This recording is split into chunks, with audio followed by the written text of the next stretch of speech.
And welcome to the first official video, Palm Sunday, or our first day of Holy Week. And we are celebrating Palm Sunday with the Universal Church as the whole world stands still and starts this Sunday.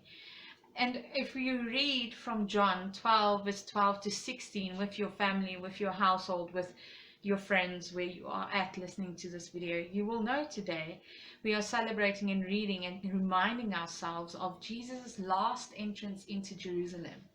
So shortly what happened is when Jesus came closer to Jerusalem, he sent some of his disciples and they readied, saying that Jesus, King of Man, is coming, an important person. And so a lot of people rocked up next to the streets waiting for him to come, because this is what they did when important people came. When important people entered the town, they would wait for celebrities, almost like we wait outside of concerts and shows for our favorite celebrities just to get a glimpse or to get an autograph or to just flag a poster and say, "You're my hero," almost type of thing. It was the same in those times.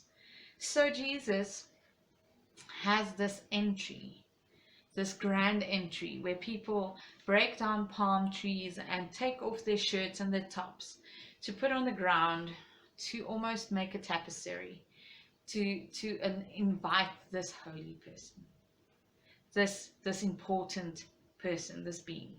A lot of people already knew Jesus because their paths has crossed with him beforehand, but a lot of people showed up because there was a commotion and someone said an important person needs to be there.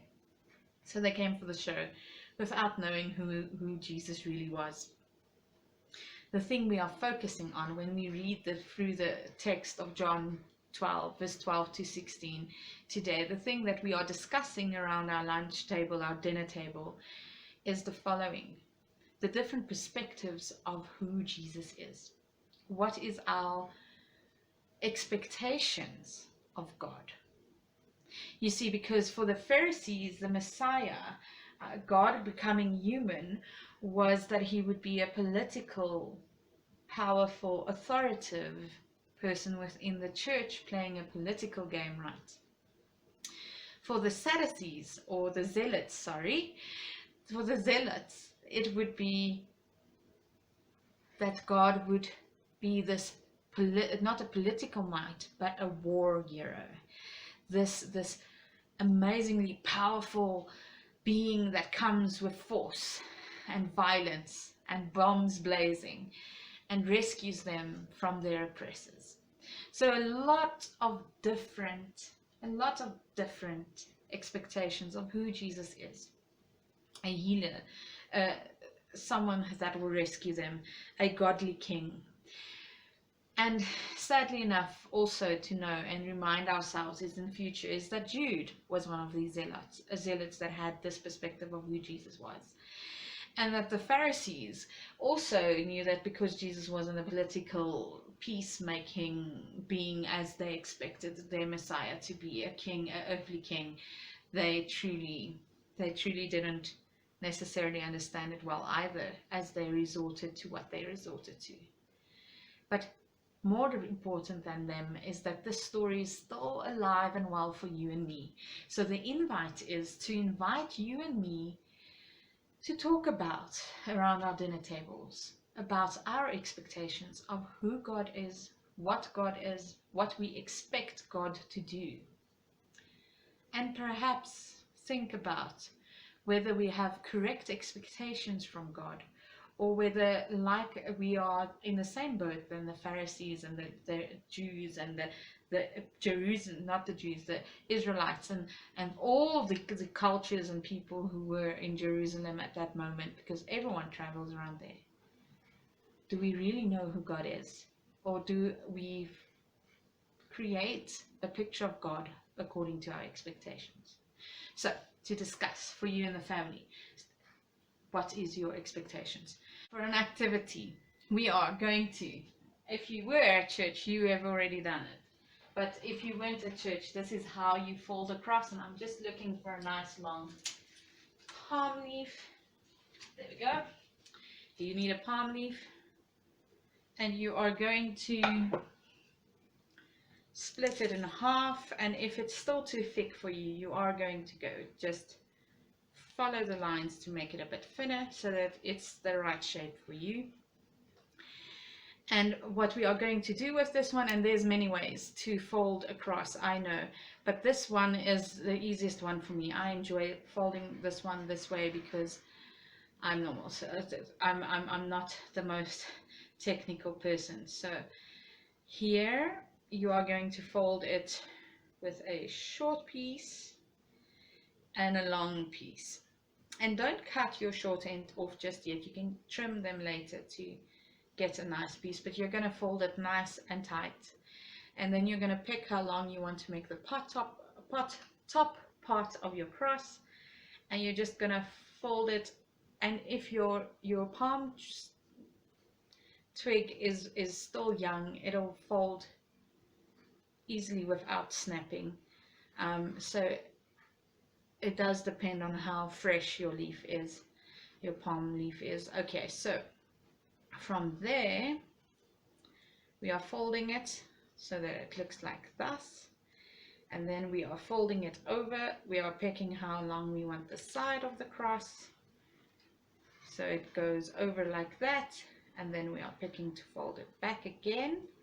On the other hand, as you can see, we are pretty much, you can turn it around to see.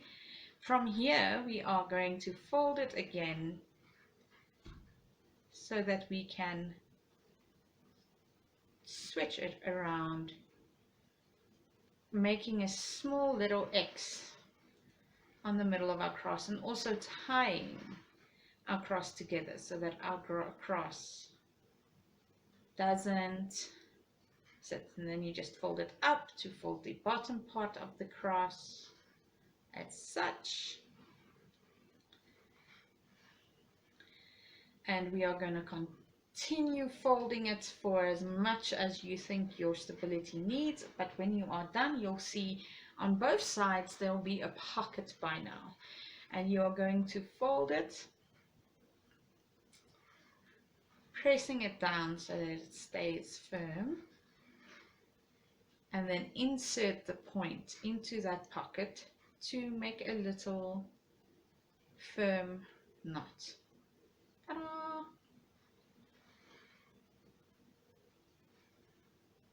Just like so.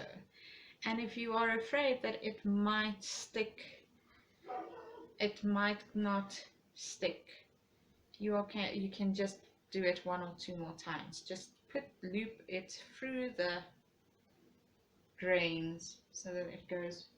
This one doesn't want to go. Hold on a second. That it goes through the grain and pull it tight. This is where you get the cross. Then this cross stays with you in your Bible throughout this entire year, growing, reminding us about God's glory and God's victory throughout the time coming this next week, also throughout the year.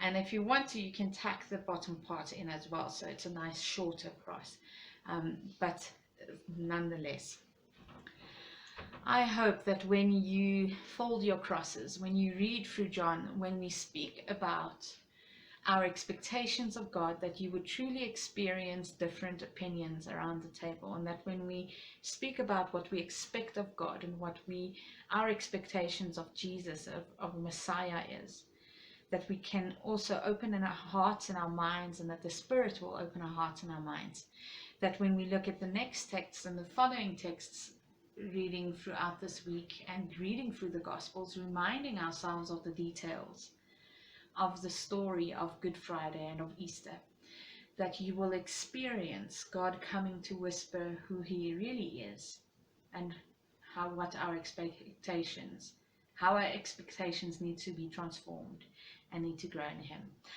Have a blessed Palm Sunday. I will see you tomorrow